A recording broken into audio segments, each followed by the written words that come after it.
daleen ak jàmm ci Sans Frontières TV am nañu mbégte bu rëy dellusiwaat ak yéen ci beneen jotaay yu parcours Sans Frontières dellusiwaat ci jaar-jaar yu ñu jàpp ne bu ñu ci noppee ci nettali leen ko dina leen amal njariñ ci ngeen mën cee jàngee lu bari mais njariñ ci surtout ndaw ñi ñu mën a xam fi mag ñi jaar ñu jéem fa teg seen ay tànk tey ma am mbégte bu rëy dalal doyen Abdou Latif Coulibaly monsieur le ministre ndax nekkoon na ministre de la culture ci régime président Macky Sall actuellement. mooy maire bu Sokone waaye nag journaliste d'investigation la itam moo waral ma ni doyen monsieur le ministre dalal ak jàmm maa ngi lay gërëm bu baax ci wuy si bi. soxna si maa ngi lay gërëm di la sant ci invitation bi maa ngi aussi nuyu téléspectateurs yi ñuy seetaan yëpp di am mbégte ñëw di tontu say laaj di nga may laaj nag mooy parcours. bari lu ma ko def ci àddina lu ñëwee di ma laaj yaay kan man maa daan laajte waaye léegi maa ngi ci côté bi nangu naa déglu say laaj. nangu nga et ce sera un parcours sans frontières du ñu am fuñ ci yem ndax li ñu bëgg mooy sa jaar-jaar bi ñu jàpp ne mën nañ ci jàng lu bëri mu jëriñ ndaw ñi ndaw journaliste yi lay tàmbalee ndax ci présentation bi maa ngi jeexale le journaliste d'investigation lan moo tax nga taamoo nekk journaliste. lu yàlla dogal. ak suma bëgg-bëgg maa ngi fàttaliku bi ma duggee école xam naa yàgg tuuti kaw boobu ñu ngi soo génn ci indépendance yi dama daan déglu souvent rajo Sénégal parce que boobu sax moom rek a fi am dëgg yàlla boobu ba tombé sam papa bëggoon aussi rajo ak di ko déglu lu bari boobu maa ngi fàttaliku bi mu indee rajo pay rajo yi daan yem comme télévision la pratiquement yi benn batterie lañ daan jël teg ko ci gannaaw roof ci affaire yi muy tàkk dama amoon toujours bu rajo bi wax ab jaaxle gis kii bu toog ñu teg ko nii ci taabal muy wax bu heure bi jotee mu wax ko lu xew ci dëkk bi làmb ak lépp bu koy ak ay théâtre lu doyen waar la pour man waaw normal boobu maa ngi am ay juróom-ñeenti at juróom-ñeenti at boobu doo ràññee lu bari jaaxle mu lay gën a yóbbu ci kii boobu nga koy seetaan après ngay dégg ay nit ñuy wax ji la neex journalisme nag su ma waxee suma dëgg mooy li ma ci doon njëkk déglu mooy bu ñoo wax rajo Sénégal di wax actualité yi li xew maa ngi doon déglu souvent son papa bu ko seetaan muy déglu ñetti poste rajo ñett Sénégal Mali parce que papaam ci boppam fii la juddoo mais dañu amoon culture malienne ak rajo arabe yi comme imam la woon jàngale alxuraan déggoon itam arabe daf doon déglu souvent rajo Xaayra mooy Caire rajo Égypte lu ko daan déglu lu bari mën naa wax ne suma bëgg-bëgg rajo ak journalisme ci loolu la commencé maanaam ñu jaaxal sax parce que man li ma exerce rajo bariwul surtout man presse écrite laa doon mbind mooy li nga nekk sama bëgg-bëgg moom laa soppoon ba ma demee école journalisme si moom laa jàng da nga jàng yëpp rajo ak télé mais booy waaye jeexal nag dafa am boo xam ne moom ngay jël man presse écrite laa jëloon amoon naa suma benn rakk bu ñu nekkaloon foofu Omar Diouf Fall suma rakk la ñoo bokk liggéey bi itam moom xam naa ne télévision la doon def mais daana wax souvent ne ma nañ dem télé grand nañ def télé yooyu daana def nga xam ne da daan jël ay après midi dem école nekk ci studio yi mooy technicien yi ñu koy jàngal ni ñuy def affaire benn yoon laa fa dem man wax dëgg yàlla du doon suma fort daal man daal mbind mi laa gënoon a bëgg def naa benn yoon ou ñaari yoon lañ fa ànd man daal ma woon ko suma bëgg-bëgg mooy presse écrite moom it mu def rajo macha allah jëm na ma ci woo ba tey aussi bàyyi xam ne daal ku ci nekk ak la nga xam maa ko ci gërëm parce que tax na ma gën a bëgg pratique bi loolu lu am la waaye li ma gën a frappé mooy bi ma demee ba mun a xam tubaab yi parce que da ngay am juróom-ñaari at juróom-ñeenti at ngay dem école commencé dégg tubaab ñuy wax tubaab bi li ma ci gën a intéressé mooy bu journaliste yi nekkoon stade ku mel ni à l'époque Alou Pathé Fall Dieye Majib Sène après Ablaye Diaw ak ñeneen surtout émission bi naan def dimanche soir bu gaa yi nekk ci stade yi reporter yi dafa amoon lu ma ci neexoon ñu ne Balabas Diallo à Ziguinchor Ablaye Diaw à Kaolack c'était quelque chose de très il y avait de la curiosité mais de l'envie et quelque part une admiration pour ces journalistes qui parlaient. Il y a un type de reportage qui m'a particulièrement marqué. C'était le reportage qui avait été fait par une dizaine de journalistes à travers toutes les rues de Dakar dans la journée d'inhumation du président de l'Assemblée nationale de l'époque, Maître Lamine Gueye. Je pense que je n'ai jamais vécu quelque chose d'aussi profond chez moi en écoutant des journalistes. Il y avait dans le studio des journalistes français qui étaient là, Paul Benoît, Michel Amengal. Il y avait aussi des Sénégalais, Sidé Larbindiaï, etc. Oui, Papa Abdoulaye Dem. Il y avait parterre de journalistes remarquablement compétents. Je le dis, c'est curieux que je n'ai pas fait radio, mais moi j'avais été complètement emporté par ce médium-là à l'époque. Évidemment, il n'y avait que la radio quasiment à l'époque. Sinon, la presse écrite, c'est une presse très élitiste. D'une certaine manière, on était juste au moment de l'indépendance. Il n'y avait pas énormément de Sénégalais encore instruits au niveau où ils le sont aujourd'hui. J'ai beaucoup aimé, beaucoup.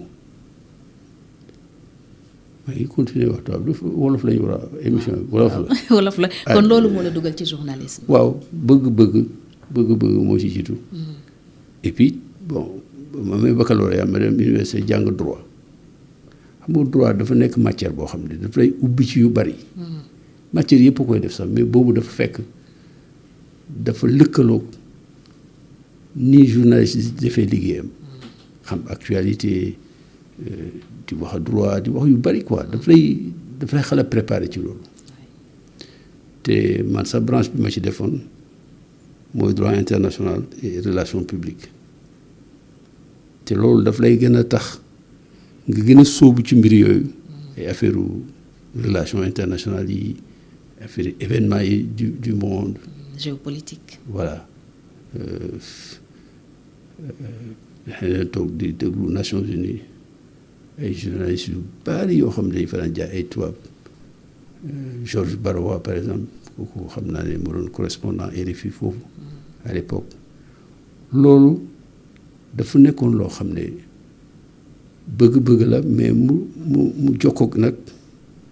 li ma jàng bi ma paree suma baccalauréat muy droit neexoon ma trop ma santoon ci yàlla itam ba mu ko yàlla defal parce que gis naa ci njëriñ comme d'ailleurs études universitaires yëpp mën na la yóbbu ci journalisme du droit rek mathématique scientifique yaa ngi fi yëpp boo ci jàng rek boo sooboo ci métier boobu rek dina dimbale lu bari mën naa wax ne loolu daal moo ma dugal ci loolu. moo la dugal ci journalisme donc bi nga amee juróom-ñaari at nga tàmbalee xemmem métier journaliste. ñu taxaw justement ci sa ndaw juróom-ñaari at tout tànk nga sa enfance sa xale lan moo la ci marqué est-ce que amoon na ay difficultés ak aussi sa njàng le parcours académique. ay difficultés oui njàng bu nekk rek am na mais yàlla macha allah defal na ma ci succès la parce que boo jàngee école primaire am baccalauréat dem université am fa sa maîtrise dem def école de journalisme kenn mënta wax ne mosuma am benn difficulté day am mais yàlla defaloon na ma loo xam ne daan naa jàll suma classe yi daan naa am note yoo xam ne dina ma jàllale comme ñeneen ñi bi ma demee aussi après suma licence en journalisme yàlla def na ko yàlla yërëm directeur bu fonkoon affaire yu njàng la ak bëgg xam-xam muy Babacar Sine doon encourager les jeunes pour ñuy pousser seen njàng di ci gën a sori man maa ngi fàttaliku benn bés bi ñu paree suñu njàng am diplôme dañ daan dem di waxtaani si boobu ñu ngi liggéey mais bu ñu demaan le matin foofu ñu nekk étudiants yi soo génn bala ñu génnagul toog foofu di wax benn bés mu ne ma tiens Babacar Sine fekk ci baal mu ne ma tiens foofu la xale yëpp doon daje mu ne yow maa lay seet fan yi yëpp mu ne ma dama la soxloon maa ngi seet sax ku ma bëggoon yónni si kër mu ne ma parce que dañoo am programme boo xam ne dañuy war a yónni ay étudiants ñu dem jàng bitim réew ñii dañuy dem France ñii dañuy dem Canada ñii États-Unis ñëpp parce que xam naa ñu bari fi ñu demoon man Canada lañ ma jox bourse Canada laa amoon lu yàlla tudd boobu Cheikh Tidiane Gadio ministre affaires étrangères bi fi nekkoon Cheikh moom moo ma ànd day bés bi may dem Canada mais moom boobu fekk na muy jàngale si ba pare mais dafa demoon benn stage Canada ci département bi ma nekkoon la nekkoon def fa stage am delsi mais avant may delsiwaat may pare moom at mu bi tegu ci la am pour suma itam dem États-Unis ak ñeneen ku mel ni Momar Seni Ndiaye na ko yàlla yërëm demoon France Mamadou Koumé mu yàlla def France ñu def fa seen doctorat ak ku mel ni Adama Gaye ak journaliste waaye Daouda Ndiaye moom itam yàlla yóbbuwoon na fa bari woon nañ loolu man rek wax dëgg yàlla bañ fa demee itam daf ñu yokk parce que man fa laa defee suma doctorat ba mu ñibbisee jàngale naa juróomi at si parce que dañ ma recruté woon université may jàngale mais dama dem ba jàngale université bi ak nekk journaliste ak di tukki di ñëw dafa xaroon a waroo ci ni ngay respecter sa horaire yi fale ak ni ngay mën a nekkee ci privé bi aussi looloo taxoon après 4 ans et demi ma dem ni recteur yàlla dama boole woon moom parce que jerbaatam suma xarit benn bakkal loolu ci kooku laa jaaroon muy xamante ak moom ma dem fekk ko bureau ne ko daal seetlu naa ne yombul pour man nekk journaliste reporter ci quotidien encore teg si suma cours yi fii ak bugg a préparer suma diplôme post PhD post doctorat pour mun a nekk professeur université plein mu ne ma mais tu as bien réfléchi ma ne ko oui recteur Souleymane Niang lay wax je pense que c'est plus honnête de ma part de faire une option définitive par rapport à ça j'ai démissionné de l'université je suis parti à Sud. Nous avons d'ailleurs créé ensemble le groupe Sud avant que je parte au Canada, avant ma dem Canada. Mais yàlla def aussi ma def son métier sant ci yàlla lool parce que journalisme loo ko jàng école bokkul ak jàng ba nga koy jàngaatee. La pratique ba ejji pratique ba ngay def du benn loolu it yàlla dajale ma ci mag yu baaxoon te mën liggéey bi. waxuma woon ñoo rek ko mënoon mais bokkoon nañ ci ñi ci gën a ràññee fii ci dëkk bi pour la raison bi nga xam ne mooy seen profession dañ ko gëmoon comme ñeneen waaye dañ ci farlu woon itam parce que ñoom dañu nekkoon ci quotidien Le Soleil bi nga xam ne ñëpp moom lañ bëggoon fa lañ bëggoon dem man sax bëggoon naa fa dugg yàlla sottalu ko parce que entre temps ba ma fay dem di liggéey son bourse bi feeñ ma dem Canada wax dëgg yàlla donc ma am ci mbégte lool liggéey fa te am na loo xam ne bu dul woo it góorgóorlu naa ca def naa métier bi am na lu ma ci doon def dañuy daje ay xale yu ko def dañ lay laaj dañuy am intérêt trop pour xam fu ngeen jaar nu ngeen def ba def loolu lu am solo la loolu donc ma nekk ci jàngale mais ba ma jógee université terewul ma continuer jàngale mi parce que bu Sud Communication dafa mettroon benn école bu ñu doon commencé Sud Communication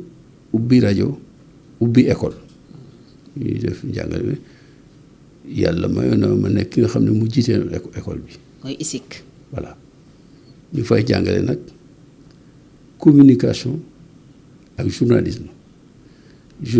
ñi ko defee ci suñu école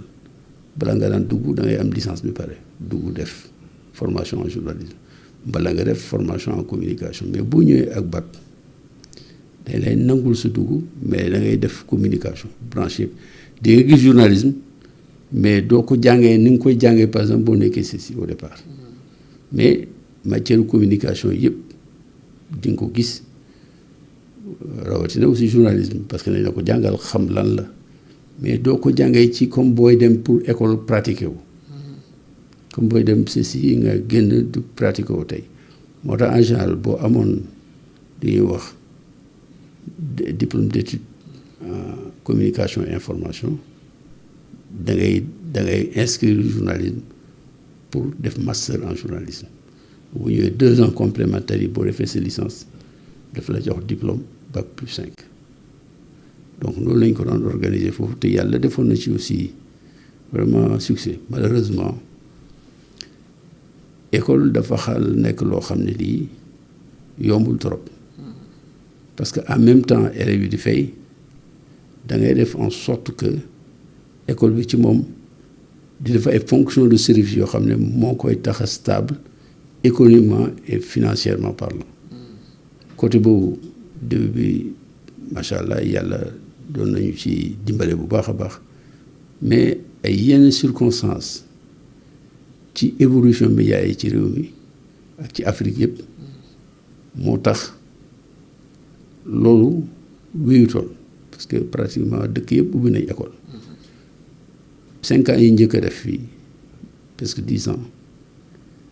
étudiants yu bari dañ daan jógee Mali dañ daan jógee Gabon Congo Mauritanie pratiquement kii bi nga xam ne école yu bari polarisé woon nañ leen ñu fay jàngee dañu gis intérêt ci cycle parce que 2e cycle bi ñu ubbi woon muy permettre nga def communication comme journalisme dafa xale yu bari dañ daan ñëw di inscrire ci école bi mais xëy na man tam am naa ci responsabilité parce que bi ma duggee ci politique bi dama quasiment bàyyi école bi parce que mun boole yëpp travail gouvernemental àndul ak liggéey yu bari day indi lënt li gën mooy comme ni ma defoon université rek nga topp bi nga mën def à temps plein jox ko àqam yëpp loolu indi woon ba bàyyi école ak un peu regret d'ailleurs parce que njàngale boo ko mosee ñëpp a ngi koy jàmbaar naan dafa métti neexul amul xaalis nangam ak nangam mais boo xës ba tàbbi ci pour nga génn ci yombul daf lay topp man bi léegi bu ma xoolee may lire lu bari ci ay formation communication yu bari donc même bu la bàyyee nii ci classe bi day des sa xel tout le temps day des sa xel toujours da ngay gis ay méthode pédagogique très avancée yoo xam ne da ngay bëgg boo seetaanee des fois télé mbala émission yi mbala nga lire ay article sa xel day del toujours ne xëy na am na lu mu mën a te joxe war naa mën a del si waaye xam nga aussi at yi bu ñëw aussi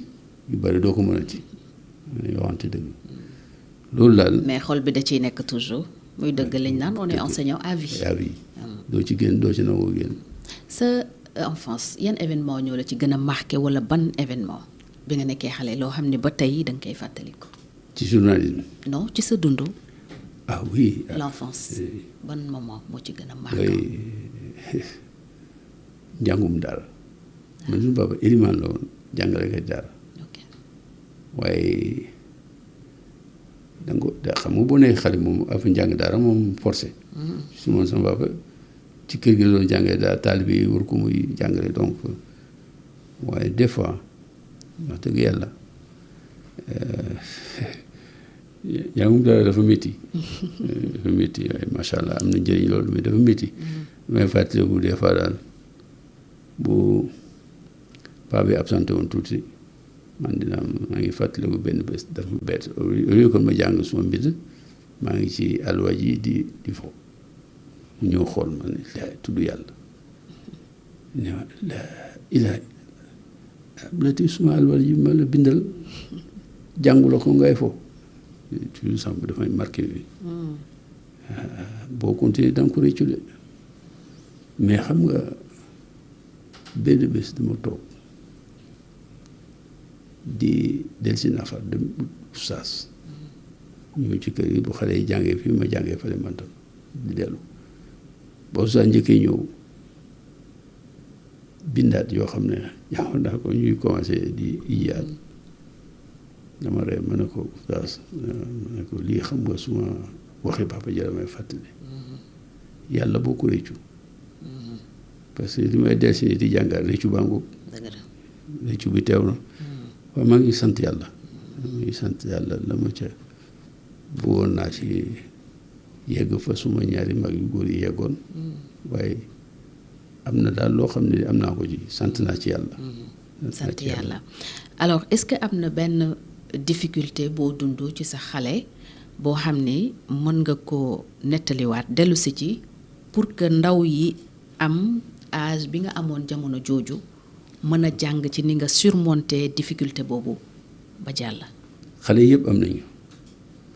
xam nga man sama papa te njëlbeen Sokone la dëkkoon. d'accord fa la nekkoon ak këram ak soxnaam ak doom moom moo choisir dem à 3 kilomètres de Sokone mu sanc foofu dëkk fa yore fa njabootam yore ay toolam yore ay suugaam di jàngale alxuraan moom moo defoon loolu. d'accord mais li nga xam ne mooy préoccupation mag ñi xale yi loolu man ci suma xel ak suma rakk ak suma mag peut-être même moo doon delsiyaat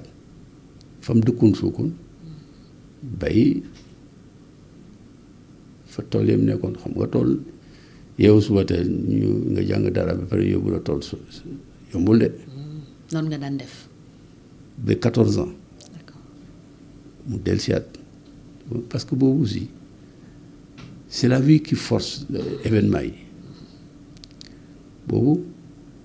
am na ay doom yu jigéen yoo xam ne mën nañ jàngee ko te mënu leen jël di leen yee suba teel ñuy dox 3 kilomètres di jàng c'est pas possible. nga xale yi mënatee jàngee kon mu del si tombé su petite sœur suma grande sœur nga xam ne këram laa nekkoon day ba nekkee collège am ay doom borom këram gaañu moom it mu ñibbi si Sokone am ay doom suy jàngee ko donc paa bi boobu sama papa boobu dematul ci tool yi bàyyi na surga yi donc mu delluwaat Sokone ñibbi foofu dafay tax sax yooyu dafa am may fàttali par exemple man da ngay gis né à Sokone papier officiel. oui loolu la ñu def. xam nga mais bu ma nee à Sokone par exemple su ma duggee ci politique bi des gars yi naan kii dëkkul Sokone jagleel dëkk lu fi nekk candidat fii suñu dëkk bi façon yooyu dañ koy wax. te en fait c'est pas nécessairement une valeur absolue pour une personne d'être né dans le village ou d'être né en ville. Parce qu'au fond soo xoolee d'ailleurs parfois xale yi dëkk foofu ñooy ëpp mérite ki nga xam ne day dëkk ci dëkk bi dox 10 minutes dem école ak kii dox 1 heure de temps wala au moins 45 minutes pour jàngi yendu ci vide bi bu ngoonee nga dellu. yow ban nga ci daan def. man dama daan yendu. d'accord. après 5 heures ma dellu dëkk ba xale yu bari nag. parce que da nga daan dox lu sori pour jàngi. waaw au moins di nga dox 1 heure de temps pour jàngi nga xam nga loolu boo nekkee ci biir dëkk bi boo ko doxee di gis kër yi di dem du garaaw. mais ba ma nekkee lycée fa ma doon doxee di jàngi mu ëpp fa ma doon jàngee ba ma nekkee école primaire parce que boo xamee Bongré boo fa dëkkee ak tàngaay Kaolack ngay xëy jàngi lycée midi nga ñëw defe naa Kaolack mooy peut-être benn dëkk boo xam ne bi à cause de la chaleur cours yi yëpp c'est à partir de 4 heures lañ ko doon def après midi amul kenn kuy góortu 3 heures. C'est une organisation interne au lycée. Donc pour te dire que damay sant yàlla loolu man jàppee moo ko am difficulté d'ailleurs parce que lu normal la yéen xale ngi dëkk fu gën a sori d'ailleurs maa ngi fàttaliku suma doom bu góor benn jour chauffeur bi ñëwutoon dafa amoon tex familial. Après ñu yóbbu leen jël car rapide bu dee si ne waaye mais papa yéen bu ngeen amul oto fu ngeen ay nu ngeen ay jàngee ma ne ko day na ndox je peux pas comprendre mu ne ma mi dox ba seen école ma ne ko oui ñaata kilomètres ma ne ko 2 kilomètres ak il pouvait pas me croire ma ne ko si loolu lañ doon yow am nga chance nga xëy suba teel ñu dugalee ci chauffeur bi ñëw ñu dugalee ci car rapide bi nga ne lu tax ñu car rapide mais bon voilà des choses quand tu entends boo déggee xale di ko wax yow ci sa bopp daf lay jaaxal daal da ngay ree intérieurement da ngay ree voilà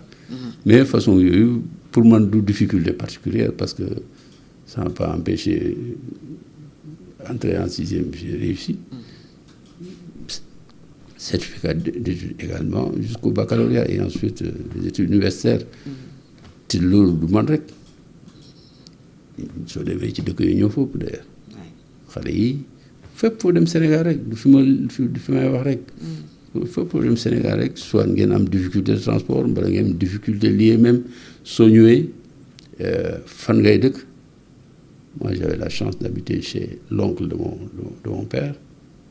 le jeune frère de sa mère, donc qui avait des enfants de mon âge quasiment. On était tous ensemble, et le soir, tu rentrais. Non, quoi. Je dis que c'était pas des difficultés particulières. Donc, globalement, c'était une enfance normale, tranquille. Ah, oui. Okay. Oui, ça, on comprend. Moi, j'ai grandi sous l'ombre d'un père très avenant et une mère, ce qui est rare d'ailleurs. Mon père était, je peux dire, a été polygame, mais n'a pas été non plus. Parce que moi, j'ai jamais vécu avec une deuxième femme dans la maison. Okay. Non, il en avait à un moment une à Kaolack. Il y allait toutes les 3 semaines, maximum 1 mois, et puis il revenait chez lui, à Sokone. Donc, nous avons un demi-frère dans la vie. Celui, c'est les enfants de ma mère. Donc, nous, yàlla doxale mbir mi. Je dis, je suis d'une famille polygame, mais j'ai pas vécu dans la polygamie chez moi, dans la maison. Très bien. Alors, ñu del si waat ci journaliste bi journalisme dafa yaatu mais yow nga tànn boo xam ne mooy bi gën a metti on peut le dire gën a peut-être bëri risque gën a bëri ay jafe-jafe muy le journalisme d'investigation. lan moo la si dugal. bëgg-bëgg xam nga njàng dëkk ba ngay dem di dem université njàng la waaye métier ba nga bëgg def ko xool nañ koy defee di ko gëstu bokk na ci njàng man ba ma ne cëpp Canada li ma njëkkoon a frappé mooy benn journaliste bu doon def sport ma gis ko muy bind ay article Alain Dubic lañ ko daan wax ku mënoon a bind la ku amoon xam waaye mbindam su boo liiree mbindam ak mbindi ñeneen ñi ci benn sujet bi ñuy wax am na loo fay jàng loo xam ne doo ko fekk fenn mooy d'abord relation yu mag nit ñi nga xam ne ñoo nekk ci sport bi mais lañ koy wax te duñ ko wax beneen journaliste ak na muy jógee bëgg a xam lu tax lii ak lu tax laa mos naa ko seetaan liir jàng muy wax pourquoi benn cycliste français bu amoon tour Fignon gañewul Tour de France ba nga xam ne ñëpp dañ ko ko yaakaare waaye ku ko gañewoon mooy américain bi mu jël ñu naan dafa doon drogue yow di naan ay per di doppewu moo taxoon mu gañe boo jàngee mbir mi balaa affaire bi di feeñ moom la mu ca waxoon boobu maa ngay jàng mooy li nga xam ne dopage bi wax nañ ko nu mu tuddati sax waaye américain bi maa ngi fàtte dem na lu ma ñeenti at juróomi at ba mu bàyyee sport bi ñu génnee ne li mu doon gañe yu ëpp yooyu yëpp ndekk drogue bi la mais waa ji man ba ma ko jàng daan na indi ay wax yoo xam ne di ci bind loo xam ne lii ba mbir mi feeñee da nga xay lii la waa ji doon wax loolu mooy saa yu bindee nga jàng ñeneen ñi dana indi loo xam ne xam-xam la ci biir te day yeete day yëgle te yegsewul gis naa ko ci moom boobu la dem ci benn cours benn journaliste canadien bu ñuy wax Guy Sorman daf doon jàngale moom itam journalisme ma dem fekk ko école université Québec fu mu jàngale ma ne ko man université Montréal laa nekk lii laa fay jàng waaye dama xamul naka laa mën a def di assister sa cours bi mu ne waaw dangay dem nga wax ko scolarité dinaa la ci dimbali si noonu la ma admettre am kuram ma def ko trimestre entier d'investigation la doon jàngale journaliste d'investigation ak journalisme rek la doon jàngale man def naa ko lu mot trimestre vacances congé 1987 yàlla may ma ñëwuma Sénégal ma dem États-Unis dugg fa itam ci benn cours boo xam ne yàlla dimbale ma ci ma def ko bi ma jàngee fii bi ñibbisi commencé liggéey def naa fukki fan ak juróom Madison université Madison boobu turam balaa may dem foofu laa ko découvrir parce que guerre Vietnam bi nga xam ne États-Unis moo ko doon def étudiants yi njëkk a taxaw États-Unis di casse guerre boobu pour nit ñi bàyyi guerre bi Amérique jóge fa Madison la doon jógee foofu def naa fukki fan ak juróom ci ndimbalu fi ma doon liggéey ak ci aussi relation bi nga xam ne Sud amoon na ko ak association des journalistes africains AJA parce que ñooñu ñoo doon joxe bourse yooyu ci loolu laa jaaroon dem fa aussi donc affaire bi bëgg-bëgg la mais dafa am aussi njàng moo xam ne njàng boppam la waaye balaa nga koy mën a jàng itam il faut nga am base ci journalisme xam lan la nga jàng ko da lay dimbale lool waxuma ne mooy régler problème bi lay dimbale waaye lay dimbale aussi mooy yow sa gëstu fa mu toll ak sa xel ci njàng bi parce que di nga dem ba jàkkaarloo yoo xam ne yi yombul mën naa la jox benn exemple ci suma pratique 1991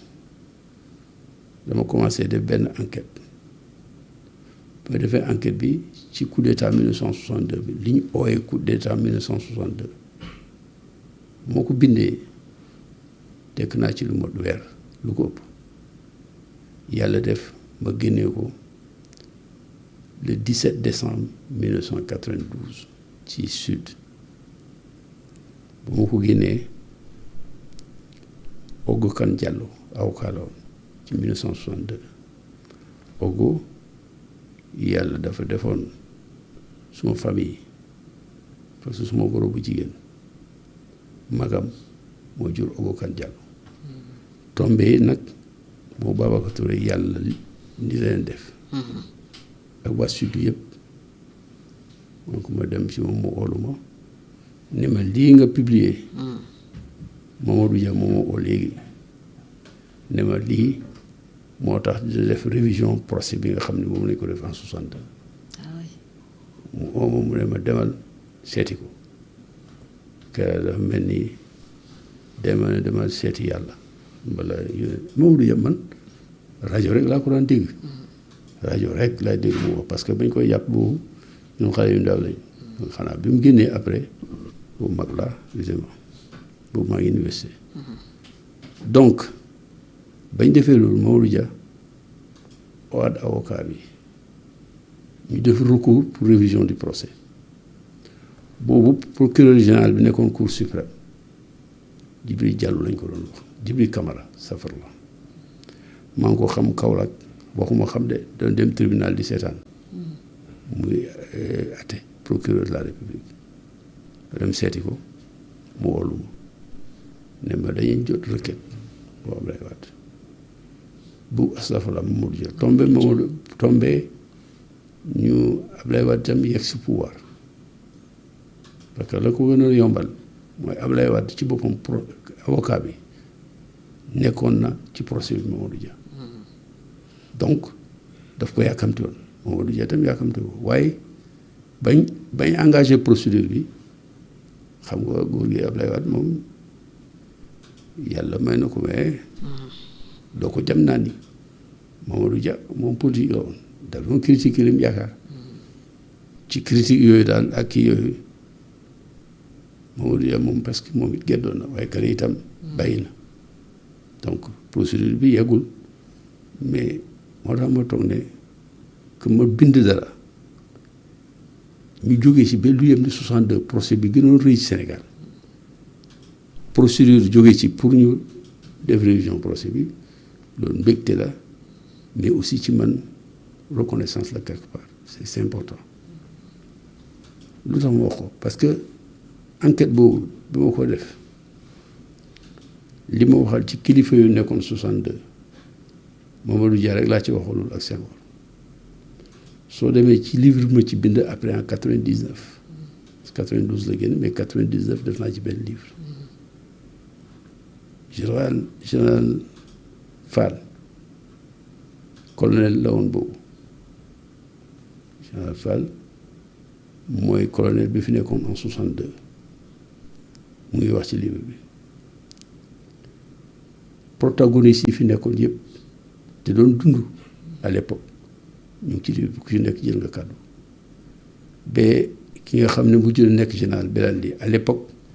moo nekkoon aide de camp Senghor moom mu ngi ci livre bi di wax ni affaire bi demee Aline Badara Mbengue mu ngi ci Mansour Bouna Ndiaye mu ngi ci livre bi ñëpp ñu nekkoon ci bureau politique parti socialiste à l'époque UPS mbala comité central bi ñoom ñëpp ñu ngi ci livre bi di wax mu ci nekk doomu Aline Badara Mbengue d'ailleurs bind na ci benn livre moom it ci affaire yi ba mu génnee yónnee na ma ko malheureusement fekk maa ngi rek suukun dama ca dédicace ba lu mën a xare la mais loolu pour man dama jëlee xam-xam am na góor goo xam ne daf lu temps yooyu dafa xaloon tawat mu ne ma dama jël repos maa ngi dem Aljana club Aljana bi fi almaa yi ubbi woon ata mu ne ma doomu suma xarit lool mu ne ma nañ dem weekend bi dañu dem ajuma samedi dimanche loo bugg ma wax la moom jàppoon nañ ko 62 boobu Aboubacry Kat député assemblée nationale la suma rakku papa député Ndiogou Wak Ba mu ngi ci suma beneen baay Babacar Ba ancien ministre des finances suma cousin papa suma di yaay papa ko jur kooku moom la nga xam ne moom mooy directeur de cabinet Mamadou Dia bi mu nekkee premier ministre moom yeneen góor gu sant Sow bu nekkoon directeur de cabinet comme ministre de la défense daanaka Hyacinthe Thiandoum interview naa ko moom ñaari yoon may dem te Badamier la nekkoon boobu fale Fass fan foofu la dëkkoon mooy résidence su évêque de Dakar laa ko doon fekk ñu bari loolu li may jëlee ci xam-xam ak ci xam ni état di fonctionner ci biir li xew tey damay fàttali suma enquête boobu mooy diggante président ak premier ministre li ñuy wax ci ñoom ak li ñuy wax seen diggante ni mel ak yooyu yëpp dafa mel ni lañ ma doon waxal di ma ko expliquer loolu la ñu xalaat dund fi mu nekk nii. mën nañ comparer ñaari situation yi. déglu rek dafa mel ni laa wax li ñuy dund tey di ko dégg dafa mel ni ñi xam fekkee dund nañ ko. d'accord moo tax mbir mi yaakaaruma ne dina yombee noonu loolu la ñuy ñaan yàlla ñun ñëpp mu sedd daal ñu génn ci affaire bi mais man li may dégg fii tey di wax na nangam. di wax na nangam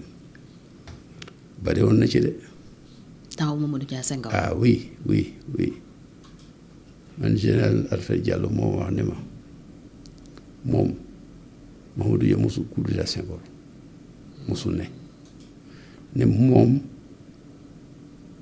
ñaari officiers yi ci gën màgg moom la woon Tamsir Rakiba bu Nioro nekkoon commandant de la gendarmerie nationale c'est li ñuy wax léegi chef d'état-major particulier de la gendarmerie chef d'état-major de la gendarmerie mu ngi ci woon Wali Faye mu ngi ci woon jeune lieutenant à l'époque Demba Margari mu ngi ci woon un commandant à l'époque moom moo doon borom këru papa ñoom Aïssata Dé ak madame soxna si fi nekkoon dëkk Diourbel te responsable socialiste moo doon borom këram moom d'ailleurs gars yi ko ñu ngi ko doon tooñ naan dañ ko assassiné parce que dafa demoon dem Diourbel di ñib si otoom gaa ngi ci wax lu bari ne en réalité boobu c'est les services secrets sénégalais qui l'ont sacrifié alors donc yooyu enquête ci loolu la yow maa ngi ci bind benn livre boo xam ne bii ñu bari xam nañ ko ñu bari lire nañ ko Sénégal bari que nett naa ci lu bari ci parti socialiste ni mu juddoo ni mu doxee IPS bi parti socialiste et cetera loolu pour man enquête loolu lay jëriñ aussi boobu bindee mu nekk léegi référence nga xam ne day am ay citation mooy borom xam-xam yi bind livre cité la ci loolu lu am solo la. am solo la lan la sa enquête boobu ci événement 62 yi wone dëgg-dëgg loo xam ne peut-être nit ñi xamuñu ko woon wala ba mu tax Mamadou Dia bëgg ñu ubbiwaat procès bi. mooy pouvoir ñaari nit mënuñ ko yore kenn mooy yor pouvoir ñi ci des yëpp nekk ci ronam di déggal ko duñu werante ak moom. loolu nga wone. ah waaw loolu la di Mamadou Dia Senghor moo doon président de la République waaye Mamadou Dia moo yoroon lépp moo yoroon ministre des forces armées premier ministre chef du gouvernement moom mooy décider Senghor di inaugurer chrysanthème yi Senghor day ñëw rek pour inaugurer dem amul benn pouvoir yëpp premier ministre ba ko yoroon loolu am na lu muy fàttali de ndax moo pouvoir kenn na koy yore ñeen ñi dégg waawam jëfe waawam mais werante doom ci ko moom manta ne dangaa xamal Mamadou Dia lu mu xamul woon ci mbir mi. déedéet par contre li tax mu ne lay décider xam nga lu tax gis nga Mamadou Dia ci procès bi compte rendu bi ma ci lire ak waxtaan naa ci génn kilifa yoo xam ne dafa impliqué woon au cœur bugguma ko cité ci antenne xam nga Mamadou Dia dañ ko reproché ne c'est lui qui a fait mouvement contre le pouvoir et les institutions mooy lan parce que bi député yi di réunion pour voter motion de censure bi nga xam ne député yi ànd ak Senghor moom lay bëggee daane Mamadou Dia motion de censure bi ba ñu koy wotee Mamadou Dia sous le commandant du commandant Yaba Diop moo dugg assemblée dàq député yi ñu jàpp ci Maguette Lo ak na am na ñaari député ñett yu ñu ci jàppoon Maguette Lo laa ci fàttaliku moom suma livre bi lire na ko mais recevoir na aussi ñu waxtaan xam Maguette Lo lu ma frappé mooy capacité bi mu amoon waxal la affaire yi doom bu jigéen ndeysaan ko yàlla yërëm moo wax ne livre bi ba mu demee di ko jàng bés bu mu ko jàng kera daanu feebar boobu looloo ko yóbbu àlaxira feebar boobu lu mu yàkkamti woon a liir la lu mu yàkkamti donc Alioune Badara Mbengue moom it moo si wax moom lu bari moom kër point fii laa ko fekk soxnaam si mère Jaxate jàngalekat loolu moom itam Abdoulaye Fofana même chose ku ci nekk moom lu moom li ma ko xamal mooy xamoon na ko mais procès bi da doon ut lettre bi nga xam ne Senghor ci boppam moo ko bind ñu envoyé ko colonel Préra moo yoroon commando yi ci camp bi nekk foofu Thiaroye mu bind ko lettre ne ko bés sàngam 17 décembre 8 heures na la fekk Dakar 8 heures colonel Tawarez ba mu ñëwee dafa yóbbu troupe yi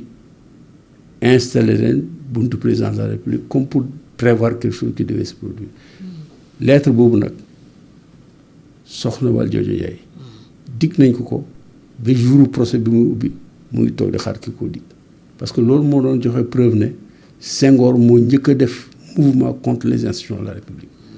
document boobu malheureusement mosuñ ko am suma livre bi la maa ngi ko publié naa ko suma livre mais publié na ko aussi ci Sud Quotidien boo demee mu nga fa c'est Senghor moo bind colonel Tawarez mu ñëw station de troupe yi ba mu delloo état major ne ñëw ne Amadou Fall je suis venu j'ai stationné les troupes à la présidence de la République il dit Amadou Fall mon chef d'État mu ne ko pourquoi vous deviez stationner les troupes à l'état-major loolu moo indi xuloo bu métti bi parce que accusation contre Mamadou Dia ci loolu reposé il a fait mouvement avec des troupes devant la présidence de la République loolu moo fondé coup d'état bi entre guillemets. Oui, parce qu'il n'y a pas eu de coup d'état. Ça n'a jamais eu de coup d'état. Alfred Diallo moom moo wax mu ne mu ci livre bi mu ne Mamadou Dia n'était pas capable de lever un morceau un bâton sur Senghor. Il n'était pas capable. Il ne le regardait même pas. Ça veut dire que je ne défends pas la thèse personnellement. Ce qu'on m'a raconté. Alfred Diallo moo ko et il l'a assumé. Il l'a assumé. Oui. Voilà un peu. lan la dossier boobu jàngal. bokk na ci fonctionnement état ci type de régime bi ñu amoon. état ak régime bi ñu amoon mooy un régime parlementaire. Les pouvoirs centralisés comme en Angleterre entre les mains du premier ministre loolu jàngal na ma ko bu ma demee université. daan naa jàng régime parlementaire régime présidentiel la différenciation mais de façon pratique. boo ma defee enquête boobu la ma jàngal loolu yëpp ma gën ko xam. dañ ma doon wax université son prof droit constitutionnel yi du ma ko wax notamment l'ancien ministre Ibrahima Fall Bakary Traoré ak même ma daan ni fekkee naa conférence boo xam ne mu ko doon wax ñooñu lañ ma doon wax yëpp bi ma defee enquête boobu laa xam mooy lan premier ministre mënta jël place su président de la République ci régime bii nga xam ne moom lañu am benn baataam benn kilifaam ñeneen ñëpp ay collaborateurs am lañ. alors ñu taxaw justement ci li xew tey soo amoon loo leen di moytuloo wala loo leen di digal lan lay nekk. ay yow tam soxna ci tuuti naa ci digal ñi. yaa leen mag. waaw mais xam nga mag. yaa leen ëpp jaar-jaar. waaw mais xam nga. expérience étatique sax. président de la yaa leen ko République mën naa wax li nga xam ne dama xalaat ne baaxul ci ñoom. baaxul ci réew mi parce que loo bëgg a def te ñaari kilifa yi nga xam ne ñoo ko seq jubóowuñ ci d'accorduñ ci mbir ma day taggatémbe taggatémbe wolof ñooy wax loolu mooy du avancé nañ jubóo mbaa ñu tàggoo waaw loolu rek la mais lii mënta wi jubóo rek mbaa tàggoo. ci situation bi toll lan nga jàpp ne moo ci gën moo mën a nekk. jubóo mën a su am daa ragal de jubóo mën a su am de yaakaar naa ko bu xam-xam bu ma ci am nag dama ko yaakaar rek. lu tax nga yaakaar ko yan signaux. ñoom ñaan ñëpp président de la république lañ bëgg a nekk 2029 ñoom ñaan ñëpp ku nekk président la bëgg a doon te kenn koy doon te du ñu ànd ñoom ñaar ut ko fi mu nekk nii ku nekk day dem sawar mën na yàgg fii ak 2029 des na xëy na mën na soppi loolu lañ ñaan yàlla bu ngeen mënta juboo ngeen tàggoo moo gën bu ngeen mënee juboo accaleen waaye dina ma yaaxal. ñu juboo liñ bugg ñoom ñaar moo rëy te diis ku nekk da nga war a dem candidat ñu fal la c'est cohérent soo xoolee histoire bi ni mu déroulé tey du la bett ñu ne la kiñ faloon démb bugg naay toog ki yaakaaroon ne moom lañ war a fal mooy bugg naay toog te ñoom ñaar duñ toogandoor loolu moo tax tànk bi dañ ko banque mbaa ñu tàggale ko waaw man tàggale ko laa gis waaye xëy na mën na ñàkk am nag xëy na waaye loolu de la ma su ma gis ma tàqali ko sax est-ce que dina régler problème bi. non mais dina régler Sénégal dina régler benn problème au moins pour Sénégal suñ tàggaloo ko ku ci nekk kenn des fa mu des nga jow benn ministre boo xam ne day dëppoo ak li nga xam ne mooy texte constitutionnel bi premier ministre président bu waxee du ci teg baat lu mooy mu wax naa ne ah man de yaakaar naa te bu yaakaar naa yi baree sax mu tàggoo yow yow mos nga dégg Abdou Diouf mu ne Senghor yaakaar naa ne mos nga dégg Moustapha Niasse mu wax ko Ablaye Wade mu wax ko kii Idrissa Seck mos Macky Sall Idrissa Seck mos na wax Ablaye Wade ne yaakaar naa nanga ma xëy na waaye yàggu fa dem na Macky Sall moom dañ ko foogal rek ne mu ngi naan yaakaar naa ne gisuñ ko sax ci moom waaye ba mu demee def renouvellement parti bi président àndu ci ak moom boobu dañ commencé di ko xeex lam defoon yëpp ñu fàtte ko si lam defoon moo dëppoo la ko militants yi waxoon defe naa de mu dem pare ñu koy visite premier ministre bu jógee bureau dem di seeti président gendarmerie di ko visite loolu confiance amatul jaan te président moo wax mu ne premier ministre dañuy ànd mu am confiance am bu ma ko amatul bàyyi ko mu dem loolu la wax di fallait confiance demoon na amatul yooyu tam premier ministre dina wax président de la République ne ko buñ ma bàyyi woon ma gouverner wàcc la nga xam ne moom la charte jox ma waaw charte yi lu waxuñ loolu premier bi dañ ko doon defal mu def waaye du ne président yow boo mën gouverner jox ma gouverner loolu mënta ne ci régime bii ñu ne xanaa ñu transformé ko te booba itam amul leen dañuy summi yére Samba solal yoro yére yooyu rek premier ministre ndax moom it doole noonu la président di amee doole fii rek ndax Angleterre keneen dafay wax leneen lu mooy premier ministre buur bi sax du wax dara su Angleterre guerre premier ministre bi guerre bu Angleterre defee paix premier ministre moo def paix loolu mooy règle yi nga xam ne moo sos suñu état yi régime bii nga nekk moo nga nekk régime militaire te régime militaire li ñuy wax le chef de la junte waaw Assimi Goïta maanaam jël na pouvoir yi ministre de la défense amoon yëpp mu jël ko toog mu nekk nii ku dem ñu ngi xëccoo ñoom itam seen biir pouvoir kenn koy yore ñu si lii yëpp topp waawam mooy tuddee itam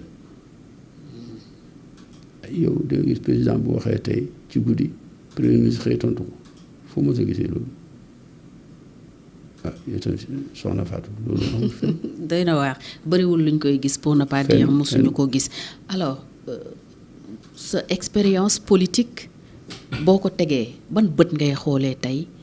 ni Pastef yore réew mi. li jafe-jafe yore réew mi yëpp mooy li ma la wax mooy citoyen mooy ñaan yi jiitu yàlla def ko bu ñu réeroo réew mi réer te fi mu nekk nag réeroo bi fës na complètement président wax na ko moom bañ ne réeroo boobu waaye moom xam ne dañ réeroo ñoom ñaar saa yoo xëyee dégg rajo bi ñu ànd ak kii di wax lii dégg naa benn sëñ bi Njaay muy wax bii laa ko dégg loolu mënoo député nekk député ba pare ànd ak premier ministre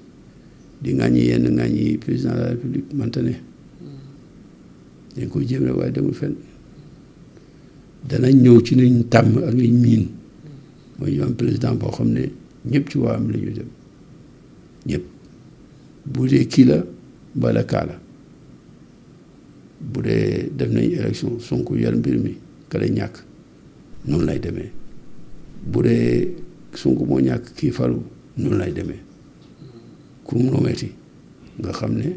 tànnoo ko ñu nomee ko faloo ko yàllaa ko fal mu toog fi di wax suuf Sénégal ñu koy diggal di moytu diitam di weel waawam. pour yow lan mooy problème bi dëgg seen diggante. mooy pouvoir bi il faut fay si loolu jaru seet pouvoir ak ñaari duñ ko bokk kenn na koy yore amul ci tubaab yi amul ci réew nit ñi ñi te du am fenn. am na ñuy wax waxu pacte waxu protocole boo xam ne xëy na dañ ko signé woon kenn ki respecté wu ko. loolu président de la république tontu na ci. waaw nee na y a pas eu de pacte. weddi na ko man mënuma ci war jàpp li mu wax rek. te déggu moo si fuñ ko weddi ne loolu am na lim ci teg sax nee na loolu bu dee ñoom def nañ ko ñoom ñaar weesuwul yàpp waa Pastef yi ak ñàkkal fayda Sénégal moo wax président donc man nangul naa ko loolu wax jooju waaye nag ngay dem di faru ñu ne bu ñu faree ñun ñaar ñi dañuy seddoo mbir mi seddoo montal pouvoir kenn koy yor muy dëgg ni Pastef yegsee au pouvoir itam yombul mun nañ ne bokk nga ci victime yi ndax ci événement yi amoon attaqué na wu ñu woon sa kër si naroon ko taal sànni fa ay cocktail molotov waaw pour ne pas dire taaloon nañ ko nan nga dundee événement yooyu jaaxle rek ci suma njaboot ak sumay mag yu jógee Sénégal ku si nekk am na juróom-ñaar fukki at ak nangam juróom-ñetti fukki at ñu ne jàllale ci ay mbir di dem nan la yëf xewee waaye victime yi ñun bokkuñ ci ñi lakkoon seen kër yi amul kenn ko ci dégg ñu ne tudd nañ ko ba ñu bokkuñ ci victime yooyu mais pour man lépp looy def ci àddina jàmm nga ñaan mu fekk la ca waaye bu waroog la nga bugg itam da nga koy nangul ko borom bi nga xam ne ci moom la jaar parce que kenn mënta lakk suma kër bu ci borom bi àndul ñoom taal nañ dañ fekk xam nga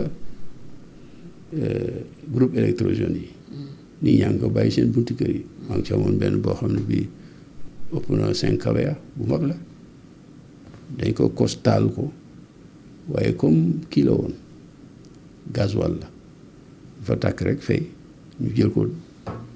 daane ko ci buntu bu mag bi pour mu ubbeeku yàlla deful ko nañu commencé def ay 40 minutes yooyu 45 minutes sax jot na bu ko ëppul gendarme yi yegg si lu jaaxal gendarme yi bi ma wootee ñu ne ma fan lañ nekk ma ne gendarme yi ñu ngi sama buntu kër. boobu yow yaa ngi ci biir kër gi. waaye maa ngi sama biir kër suma ñaari mag yoo xam ne kii am na juróom-ñaar fukki at ak juróom-benn kii am na juróom-ñaar fukki at ak juróom-ñett ñu ngi ci xamul nu ma lay génne dañ koy jël jàllale leen ci mbir bi xale yi dañ jël leen jàllale ci geneen kër gi. parce que boobu kër gi mun nañ ñu ngi forcer bourse yi ba xam nañ dugg te ñëwee bu ñu fa duggoon waaye bu ñëwoon jàllale leen ci kër ga la ñu foofu ñoom duñu xam fu ñu ne. sànniwuñu woon dara ci biir kër gi. mu fekk leen xeer yi suuf yi si yëpp dafa toj tout waaye yàlla def nga li may wax rek ni ñu ko annoncé télé bi rek benn association jeune entrepreneur dëkk Saloum spontanément ñëw ma fekk kër ga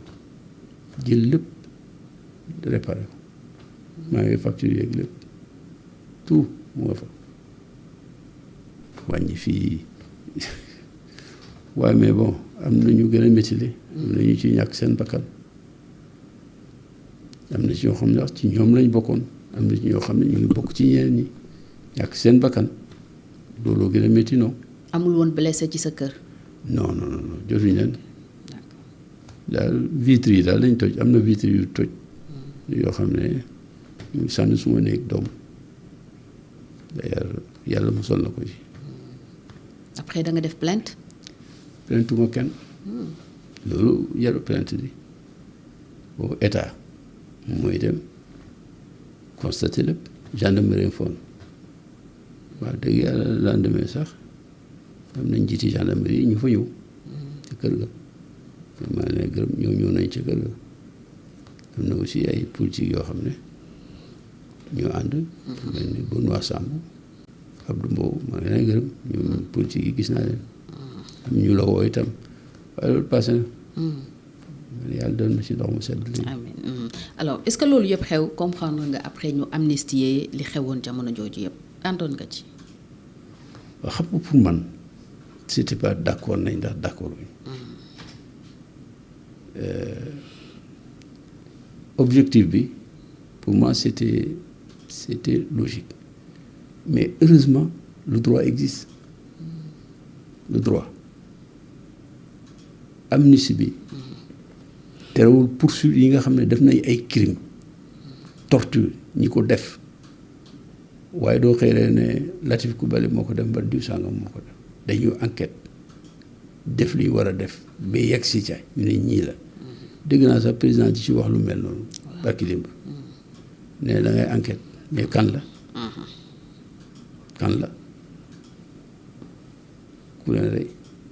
waxu ni yomb na waaye def li nga xam ne moom la droit wax topp chaîne de commandement bi yépp ci force de l'ordre yi nga xam ne ñu bari ñoom lañu wax topp chaîne de commandement ba xam kan moo joxe ordre du yomb de soxna si du yomb de la preuve du yomb ñaari at ak nangam ak fi ñu ngi fi dañ ko wane kan moo leen ay ñu wane ko kenn ba fi président Macky Sall nekkee sax mën nañu wax ne comme régime moo fi nekkoon ñoo ci toog woo wuñ ko teg ci amnistie bi ñëw ñu ne voilà dañ ko bugg a faase buñ ko wone waaye ñii kenn mënu leen ko waxal ku leen koy waxal ñoom ñoo ne dañ leen rey diw sàngam dañ leen rey 85 la waaye 85 yi xanaa ñaar ñi fekk ci car rapide buy transporter leen dañ ko ci jugé muy 83 ñii rey ndax ñu boole nañ leen ci car bi ñu sànni bomb bi. cocktail molotov waaw ñooñu de xanaa mënuñu wax ne. ñaari xale yu jigéen faatu waaw si. xanaa ñooñu mënuñu wax ne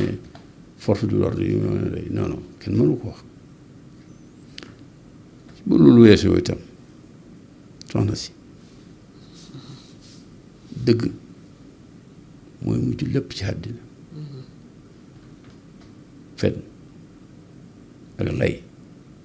mënta jiitu dëgg ba àddina tukki ak nu mu mënta mel suñu seetee lañ war a seet defee ko ci kaw dëgg lañ bëgg a feeñal dina am lu ci feeñ waxuma lépp de waaye dina am lu ci feeñ li ci feeñ nañ teg seeni borom la nga xam ne moom lañ yelloon waaye bu ko xëyee nañu force l'ordre yee ko def yomb na de yomb na trop. alors am na itam loo feeñal ci beneen enquête boo defoon mu jural la sax coow beneen livre boo génnee woon en 2009 Contes et mécontes de l'ANOCI. waaw 14 août 2009 nga ko génnee. waaw mu juraloon la coow lu rëy sa diggante ak président Wade. waaw xam nga suñ dëkk yi dafay jafe trop pour journaliste bind lam xalaat ak lam gis du la ñàkk a indil coow man li ma bindoon compte et mes comptes rapport au commissaire au compte bi laa yore xanaa man binduma ko te la ma bind yëpp entre guillemets laa def bu dee ci rapport ba la jógee teg ci nee naa lii yëpp wax naa ko ci gestion bi waaye gisuma fenn preuve bu mun a wax ne diw sàngam moo jël xaalis bi sàkkal ko poxe ci yitte boppam waaye man nay xalaat ne téléphone boo xam ne boo demee New York parce que benn xarit moom laa jël ñuy wax téléphone mu dem ci bitig yi nga xam ne man xam naa ko moom xam na ne muy laaj ci prix yi appareil photo ba fa gën a cher 2 millions ak ay appareil am la ci fii 6 millions benn appareil photo ñu bind ko fàng ci document nee naa mënu may wax ne 6 millions yi diw sànga moo ko jël mais mën naa wax ne yàq bu rëy teg nañ ko réew mi yow New York su mooy kii yaay ñëw ànd ak ñoom marque bi ñu jënd bone ko def ko seen kayit yi ak la mu àndal moo tax 6 millions la différence bi xaw ma ku ko jël waaye yàq-yàq boobu am na loolu laa wax bind naa ne gisuma fenn fu ma gisee ñu ne lii diw sàngam moo ko jël boppam la jëriñ mais mën naa wax waat ne yàq xaalis am na fi. ci sommet aussi yi boobu. waaw bu dul jeex bateau boo xam ne boo ko loué def Méditerranée fukki fan ak juróom soxna yaa ngi dégg la may wax. du mot $1 million nga loué bateau mu ñëw toog Dakar ñetti fan ñeent ose yi nga fay si lu mooy juróom benn milliard ak lu topp bari na de soxna si bari na waay moo fi xew mu ngi ci rapport bi fii Dakar la nekkoon dem nañ ba rapport bi ñu ne port moo fay nangam mu ngi ci rapport bi man defuma dana lu muy loolu la ma ci yokk na mooy dem ku rapport comptable bi ma ko liiree gis ko ma dem jox ko ñu xam ñu wax ma xam nga journaliste laajuñ la nga xam liñ lay joxoñee baram mooy demoo seet ko xam mu waxal la yow mën nga xam lépp luy dem ci bâtiment xamoo ko yow mën nga xam lépp luy jëm ci pétrole xamoo ko waaye bu ma ci lim rek am na koo xam soit da nga tayal bala nga yaakaar ne bu la waxalee lay dëgg mu yàq sa liggéey seeti yoo ko da nga leen war a seeti loolu nag mooy base bi ñu lay njëkk a wax ci journalisme d'enquête boo ci dugg da nga naan xaw ma ci dara même ki xam bu la waxee seetal ñett ñu xam mu xool nag dinañ méngoo ci genn kàddu ci wax yi ngeen wax ne lii ak lii ak lii moo xew nga wax ko ñetti nit xam nga loolu technique mooy lu wax triangulation boo laajee ñetti nit ñoom ñëpp ñu mën ko ci kàddu ak kala wax nangu ko bu kenn waroo ak ñaar kenn ki mu wax dëgg nga ba ko man lay jàngal ci journalisme d'investigation la ci njëkk mooy loolu la technique de la triangulation lépp looy wax cësluwaay war na nekk ñetti nit au moins ñu wax nga dégg suñu wax nga dégg ñaar ñi wax juboo ci kàddu ñetteel bi ñoo war ak ñoom baal bu ko wax loolu la ñuy wax. mu jural la coow lu rëy ba sax arrestation peut-être naroon ci am. kaay ma wax la coow nag moom boo buggee bu mu la topp rek bul nekk journaliste bala avocat ak journaliste coow li day bari trop avocat xam nga moom dañ ko ne défendral diw da ngay seet na nga ko mën a défendre te mu dëppoo loi bi waaye ni nga ko défendre ñëpp duñ ko gisee noonu xam nga pour lor nit rey ko nga yow taxaw di ko défendre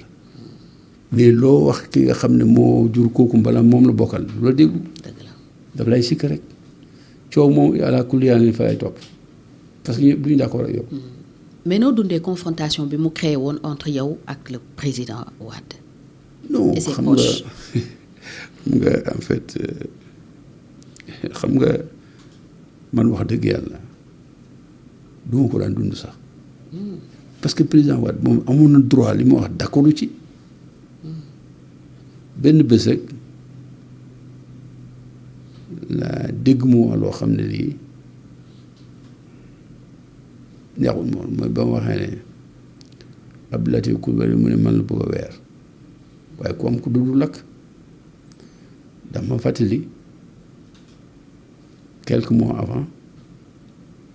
ou quelques années avant mooy ma xarit Talla Sylla dafa waxoon lu ma dafa defoon benn disque xam nga nan la nu mu ko tuddee woon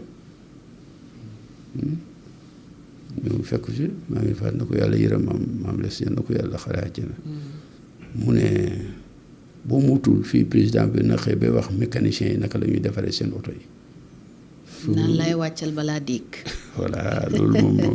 loolu moom Talla Sylla la maam les na ko yàlla yërëm mu ne dafa bind benn article bu neex waay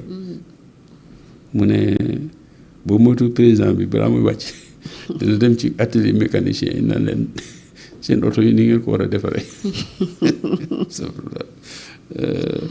waxin la woon rek waaye lu xóot la waxoon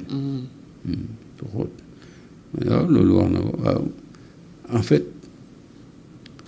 abi xam nga abi su ñëw bokk première année ba quatrième année droit vraiment muy suma xarit di suma goro day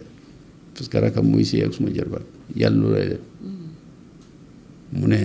bu ma météo na ma si ñàpp xam naa mu ne éliminer la plume satanique de Abdou Latif Coulibaly boobu da naa ko abi dama nga defee ngune yaa université dafa am lu leen boole mbokk dugg ci vraiment suma jarbaat suma doomi mag mooy seeg rakam pour dire waaye xam nga politique boo ci nekkee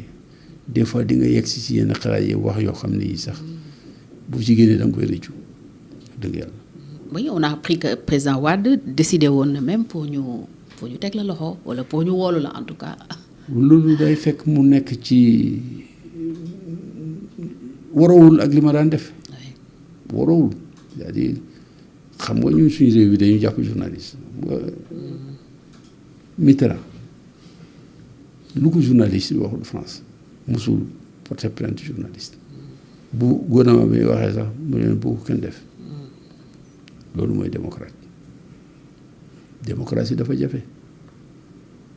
yow bu nekki nekkee lu nekk da nga ko sikkal ci démocratie bi ni mu ko doxalee waaye yow boo ñëwee toog c'est ça ñuy toog yëpp ndax lañ diggoon def nañ ko dégg naa ci benn bu président doon fàttali barki de mu ne ñi doon wax bulletin unique kan moo ko fi def ti ko njëkk ko proposé ci dëgg bi mooy PDS bulletin unique ak CENI ñoo ko fi njëkk a proposé kan moo ko ci def appel à candidature pour nommer au plus haut poste kan moo ko proposé woon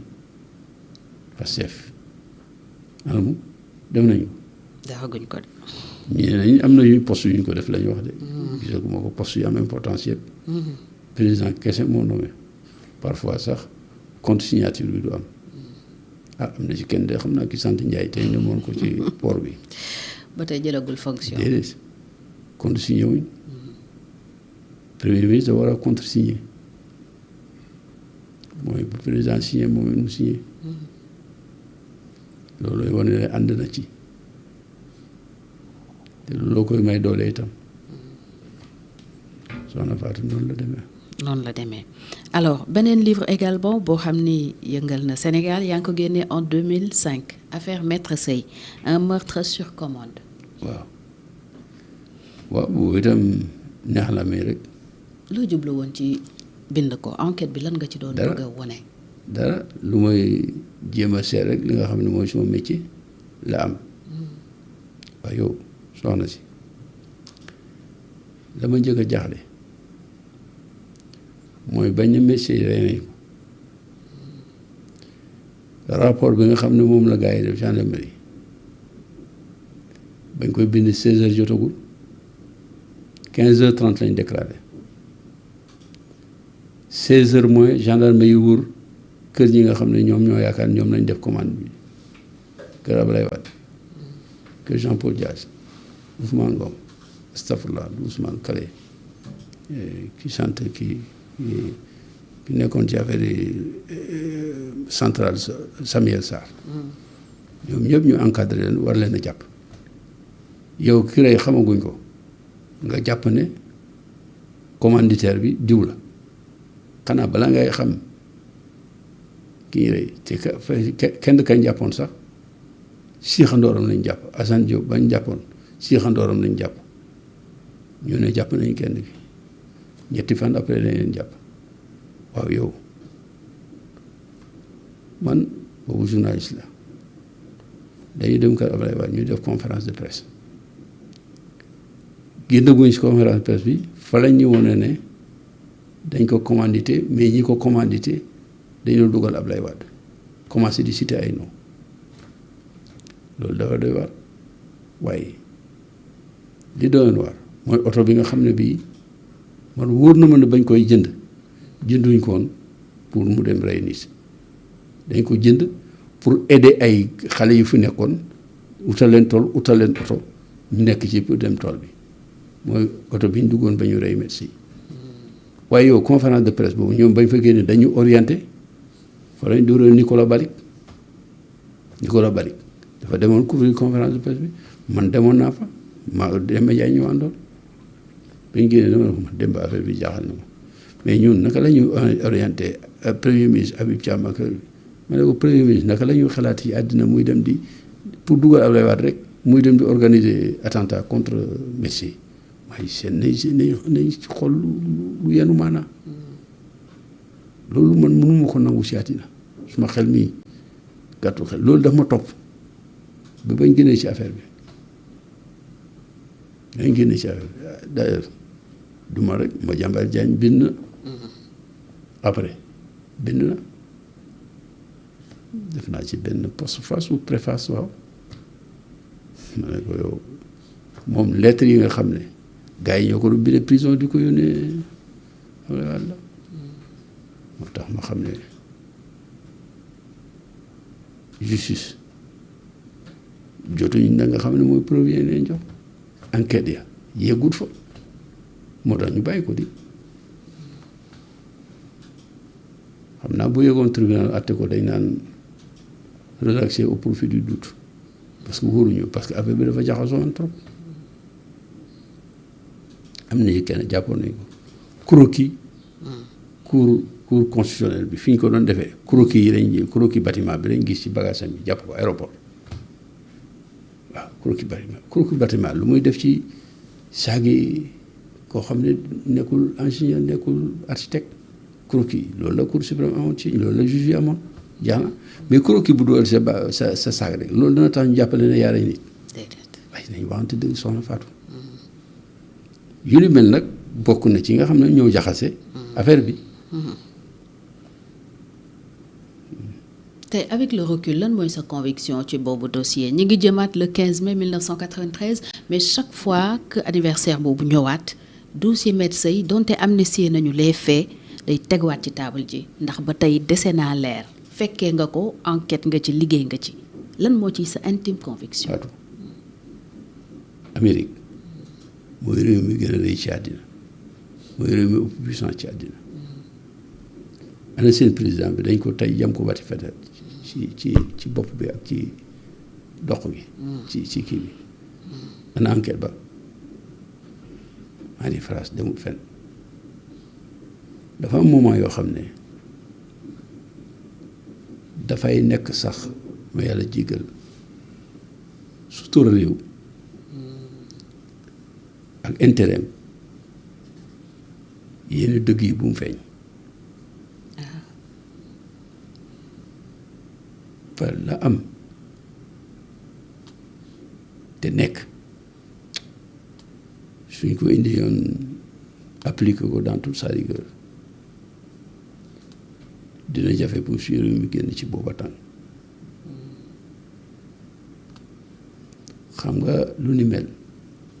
xew na fi daw jéeg 2023 2024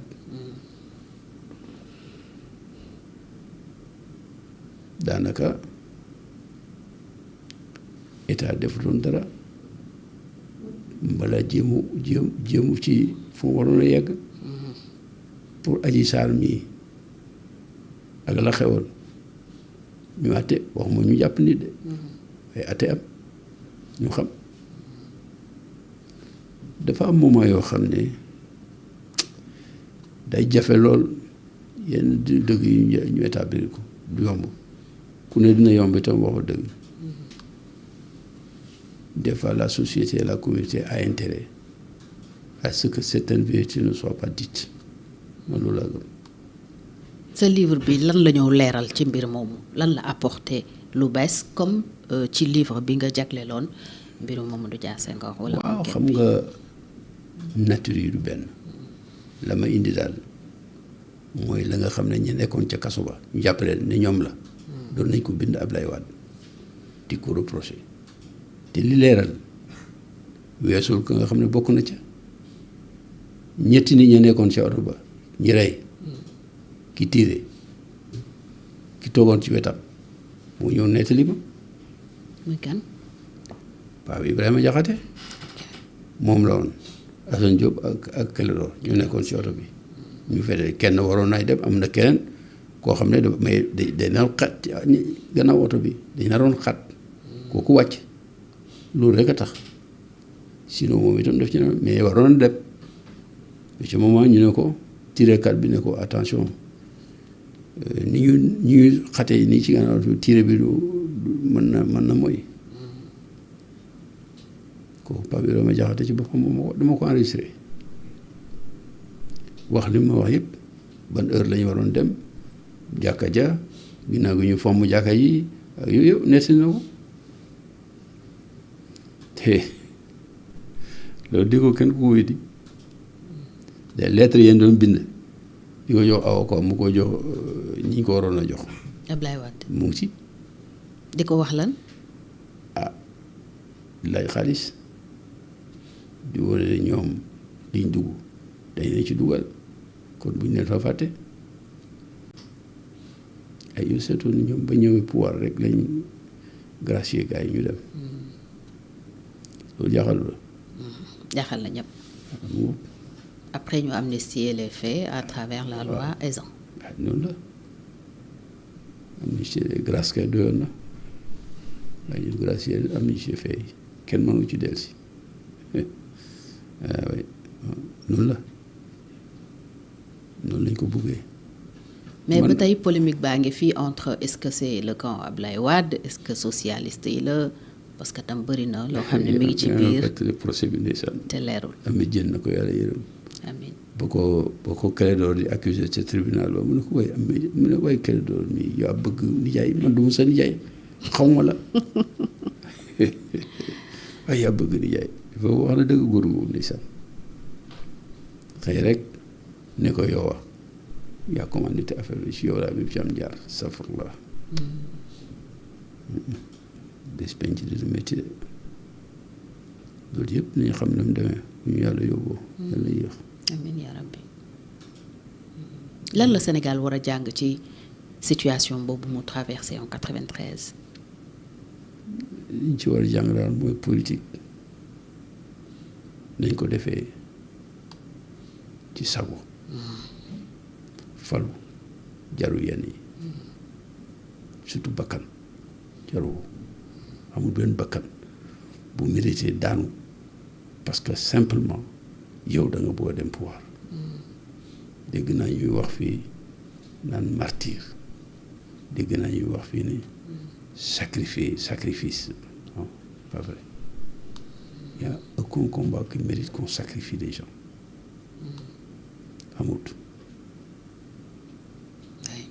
bëri na yeneen livre yoo bind parce que bu weesoo casquette journaliste bi am nga aussi casquette bu am maanaa bu casquette auteur bind nga le Sénégal à l'épreuve de la démocratie enquête sur 50 ans de lutte et de complot au sein de l'élite socialiste yaa ngi ko génnee en 1999 Wade un opposant au pouvoir l'alternance piégée en 2003 affaire Metsey moom lañ doon waxtaanee léegi un meurtre sur commande nga génne ko en 2005 une démocratie prise en otage par ses élites et ses politiques sur la pratique de la démocratie au Sénégal en 2006 nga ko génnee loterie nationale sénégalaise chronique d'un pillage organisé nga génne ko en 2007 la ressuscité en 2007 également boobu roman la Contes et mécontes de l'Anossi wax nañ ko sànq le 14 août 2009 nga ko génnee la République abîmée 2011 nga ko génnee am na itam boo xam ne yaa ngi ko jagleel le Sénégal sous Macky Sall boobu moom may nga ma ko ba dédicacé ko bi ma la fekkee sa bureau au ministère de la culture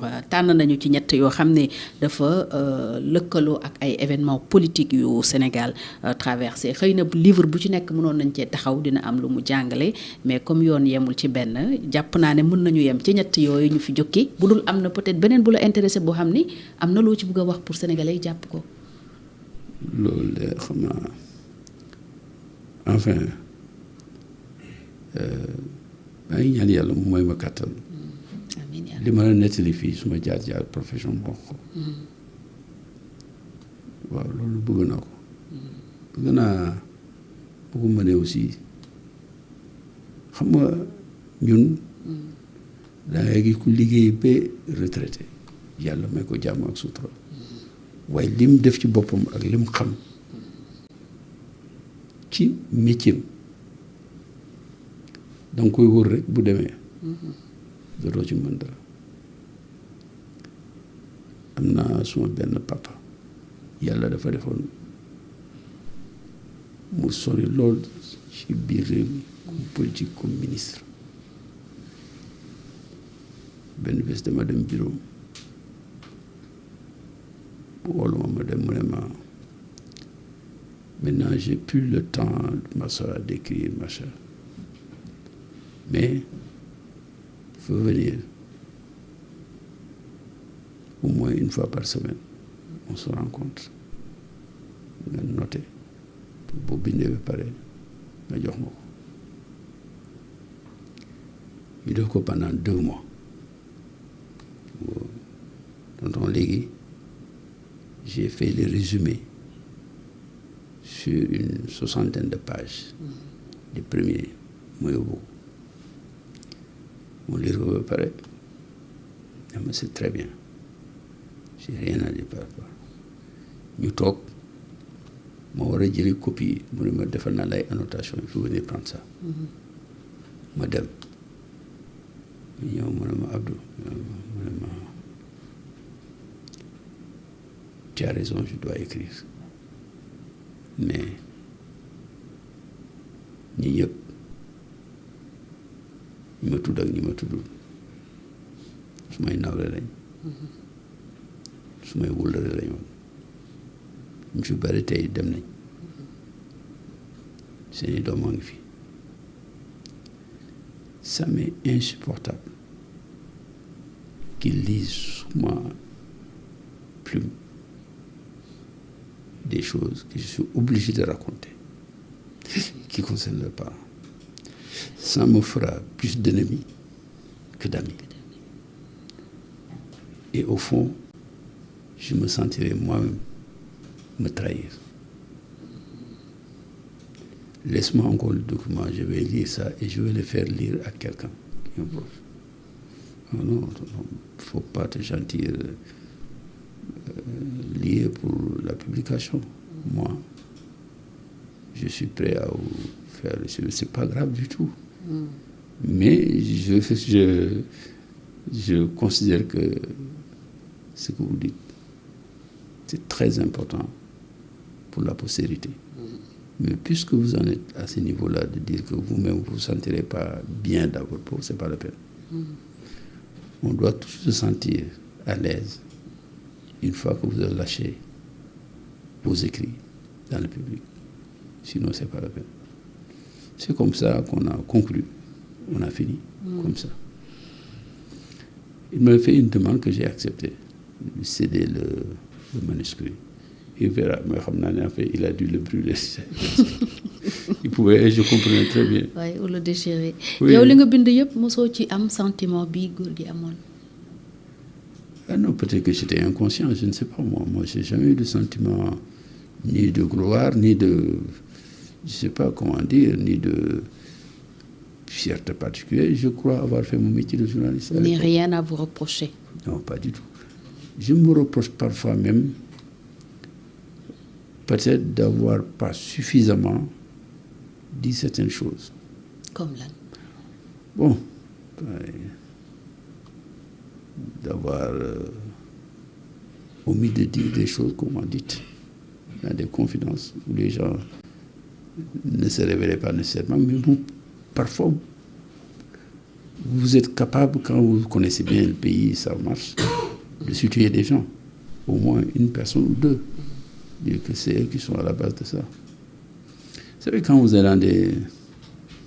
des enquêtes comme ça, vous allez de parler à des gens, il ne viendra jamais à l'esprit, le président de la République, de croire que ces gens-là ont pu parler à ce journaliste-là. Jamais. Il y a tellement de hauts fonctionnaires qui sont répugnés complètement, mais qui ne sont pas d'accord du tout avec la ligne d'un président. Moi, j'étais ministre pendant 12 ans. Il y a des choses, tu adhères, mais je ne suis pas d'accord. J'ai entendu un homme politique dire que c'est moi qui ai signé. Je n'ai jamais signé, jamais, un seul document pour la réhabilitation du building administratif, jamais. La seule fois où j'ai signé un document, c'est le 26 septembre, quand le building a pris feu. Les réparations, c'est moi qui ai signé ça. Jamais. Tout ce qui s'est passé entre 2014 et 2000, jusqu'à la réintégration du building,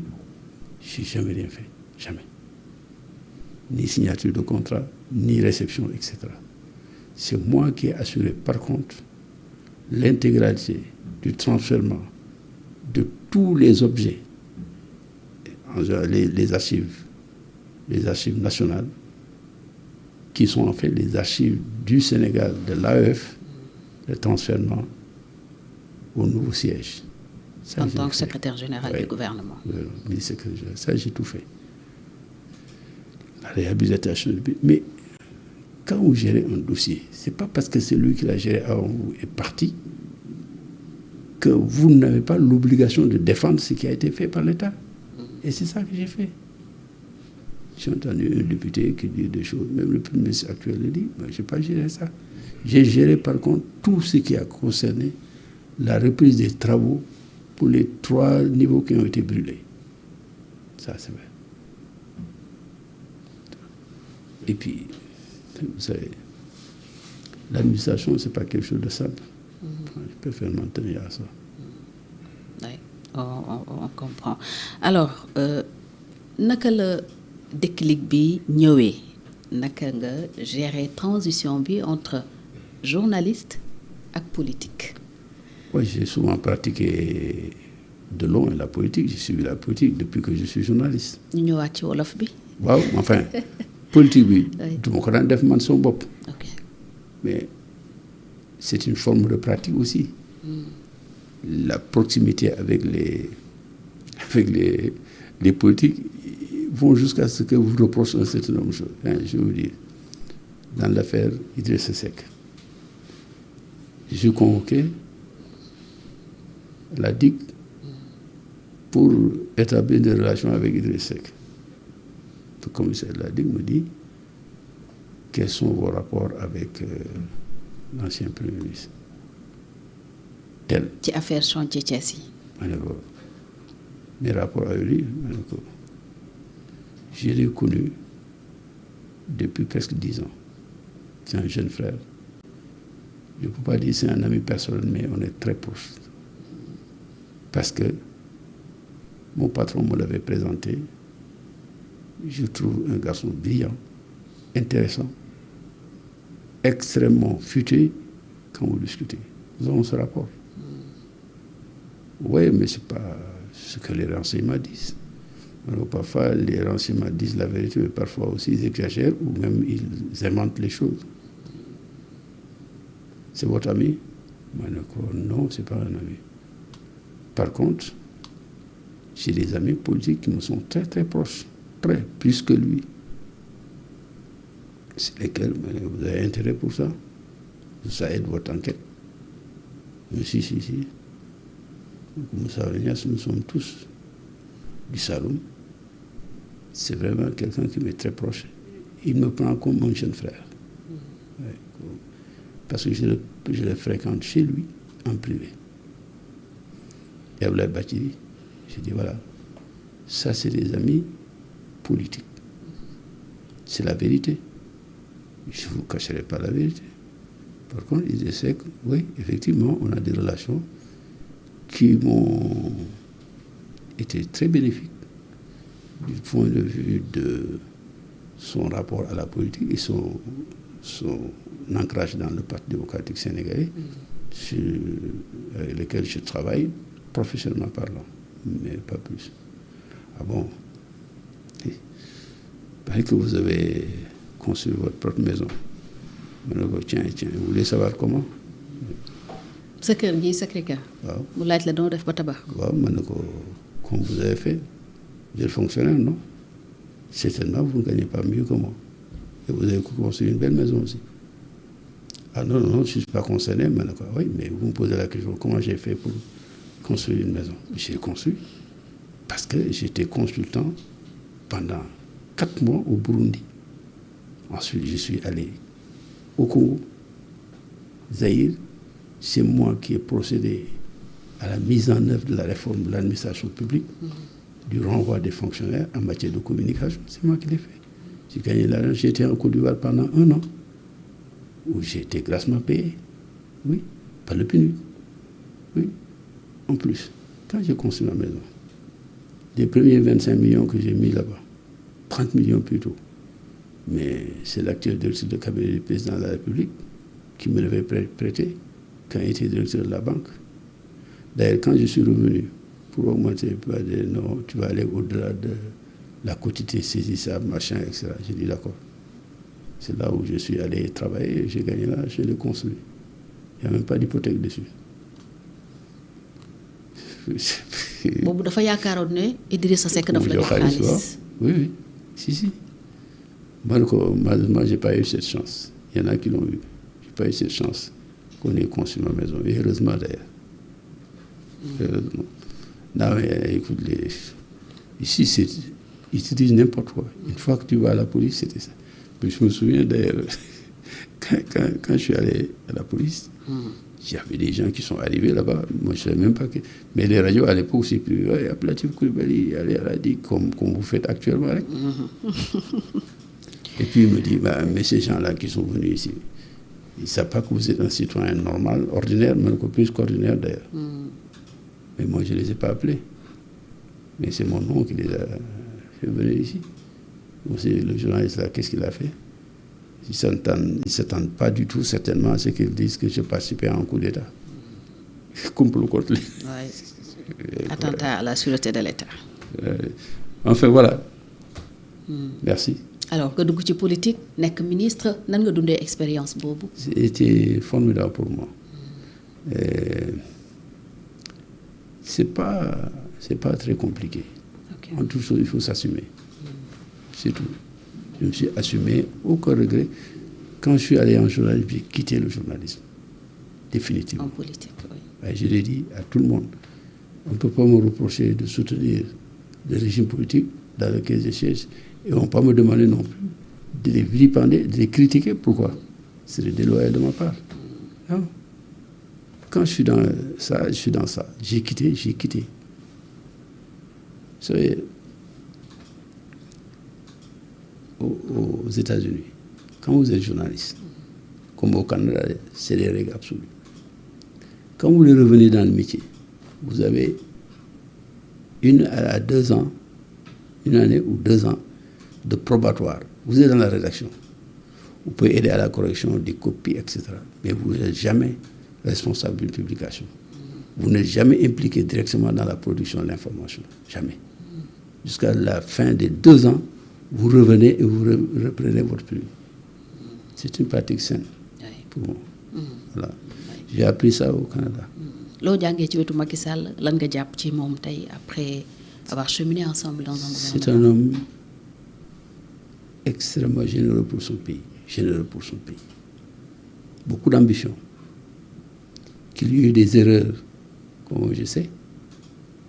que j'ai découvert ou j'ai appris, c'est évident. Sur beaucoup de plans, il a fait faire des progrès énormes à ce pays. N'empêche, dans d'autres secteurs, il aurait pu beaucoup mieux faire. Beaucoup. En matière de gouvernance. Il a... Quand j'ai lu le document Stratégie générale de gouvernance au Sénégal, qu'on a adopté en avril 2013, il y a le slogan Jubanti Jubal. Jubal Jubanti. Jubal Jubanti. te il a wax jub jubal jublu ci yokkute. C'est 3 J. C'est exactement ainsi que ça figure dans le document de présentation que nous avons élaboré pendant 3 jours à Saly, Portugal. À l'époque, présidé l'ouverture par le préfet Alioune Diop, qui a été préfet de Dakar. À l'époque, il était préfet de Mbour. Mais à l'épreuve des faits, ça a été difficile pour lui, pour beaucoup de choses. La déclaration de patrimoine, tout ça, c'était quand même des acquis. L'OFNAC, c'est des choses extraordinaires. Mais c'est des instruments qui sont solides, mais il fallait davantage les renforcer. On n'a pas réussi.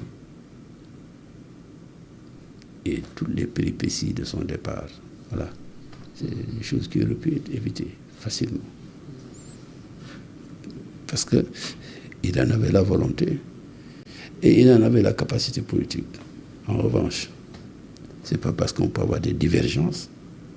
que je me mette à dire des choses auxquelles je ne crois pas. On a vu, on l'a assumé pleinement. Il pour avoir accepté ma démission et moi aussi pour avoir décidé de partir.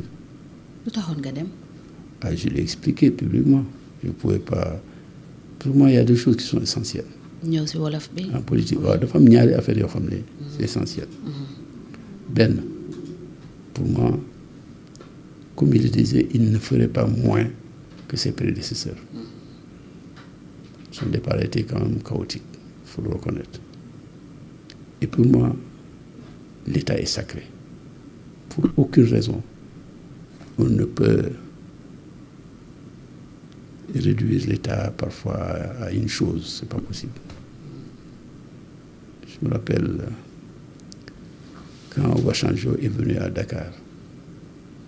quelques mois avant l'élection de 2012, il a déclaré sous aucun prétexte et pour aucune raison, le président de la République ne peut pas décider de reporter quel que soit les justificatifs. Il a dit, je reporte les élections. Ça, pour moi, c'était pas possible. Et d'autant plus que d'ailleurs, qu'on a échangé sur cette question, parce que sa déclaration, après la sortie de Obasanjo, était lumineuse. Je suis d'accord avec lui. On en a discuté d'ailleurs. Et là, tout ça là, il considère que c'était valable pour Abdoulaye Wade, mais pour lui, c'était pas valable. Il m'a expliqué. Bon, voilà.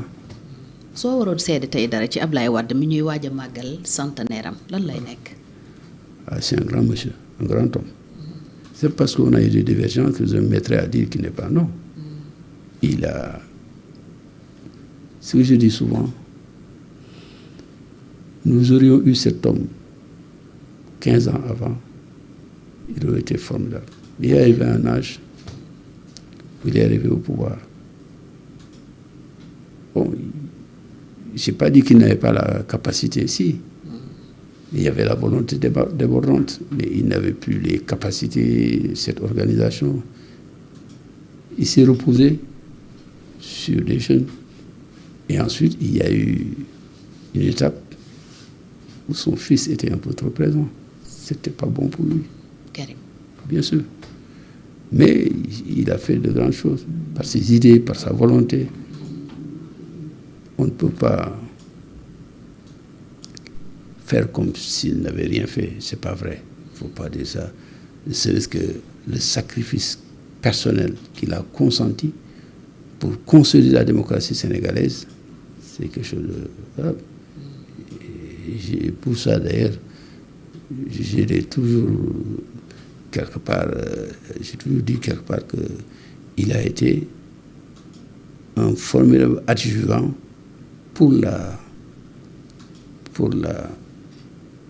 renforcement de la démocratie pendant ces années d'opposition. S'il n'était pas arrivé au pouvoir, il y a le pouvoir. Et à l'épreuve du pouvoir, on a toujours des choses à vous reprocher davantage. Il y a les gens auraient érigé, je suis certain, ñii dañ ko tabaxal kon mausolée boo xam ne bii ñëpp dañ fay dem di ziar. Je te dis, mais politique moo ni mel. Généralement, les gens qui sont consacrés comme ça, adulés, c'est ceux qui ne sont pas arrivés au pouvoir. Oui. Ou ceux qui ont pu le partir à temps. Mandela, il a fait, il dit, j'arrête, il est parti. Il reste le Mandela qu'on a connu en prison, qu'on n'a pas vu comme chef d'État d'ailleurs. Voilà. Depuis 2022, il y a maire Sokone. Une expérience, on termine par là. Wow, j'adore faire le travail de maire, c'est le travail où si tu réalises quelque chose, tu le vois. Tu es un ministre de la République, tu es dans un grand ensemble. Tu ne verras jamais dire quelqu'un, ici sont... Mais quand vous êtes maire, vous avez fait une rue à Sokone, ça c'est la rue. Oui. Vous avez construit un édifice public, vous savez que, voilà,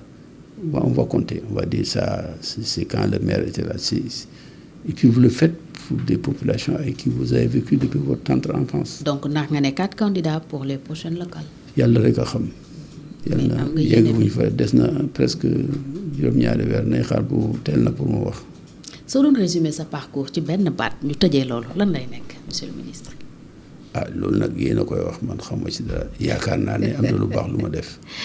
ñaan yàlla itam bu dee def naa fi loo xam ne tooñ naa ko mbaa ma tooñ citoyen yi la ma ko yàlla jégal waaw daal vraiment.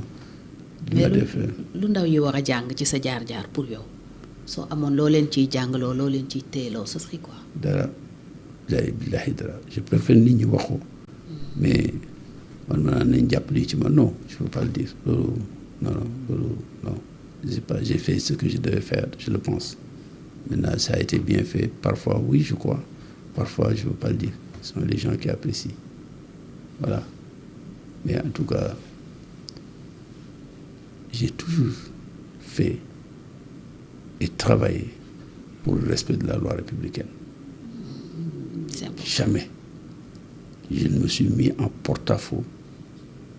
pour des intérêts personnels ou pour, je sais, aboutir à quoi. Jamais. Jamais. J'ai toujours essayé du mieux que je pouvais, et ce sont les règles, de faire le travail normalement. C'est important. jërëjëf monsieur le ministre foofu la ñuy jeexalee un message très fort boo xam ni ñëpp war nañ ko jàng ku nekk fi nga nekk nga jéem a def loolu nga wax jeexalee ko jéem naa ko de jéem nga toujours méngoo ak yoon jéem nga toujours respecter charte yi tegu ci yoon jërëjëf monsieur le ministre Abdou Latif Coulibaly moo nekkoon sunu gan ci parcours sans frontières et je pense qu'on a été sans frontières aussi journaliste d'investigation la nekkoon ministre nekk tey maire Sokone ma di ko gërëm bu baax a baax ci jotaay bi je pense que def na loo xam ne bëriwul di ko def effectivement ni mu ko waxee di la remercier bu baax a baax ba ma la xamee ba léegi aussi da nga disponible envers man saa yu ma la woowee ñëw rek dafa fekk am nga gàllankoor loolu maa ngi la ciy remercier bu baax jërëjëf monsieur le ministre gërëm nañu aussi ñëpp ñuy doon teewlu ci Sans Frontières TV gërëm Pape Sarr mi ne woon ci régie bi di leen dig daje ci beneen jotaay yu parcours Sans Frontières du yàgg dara jaa ngeen jëf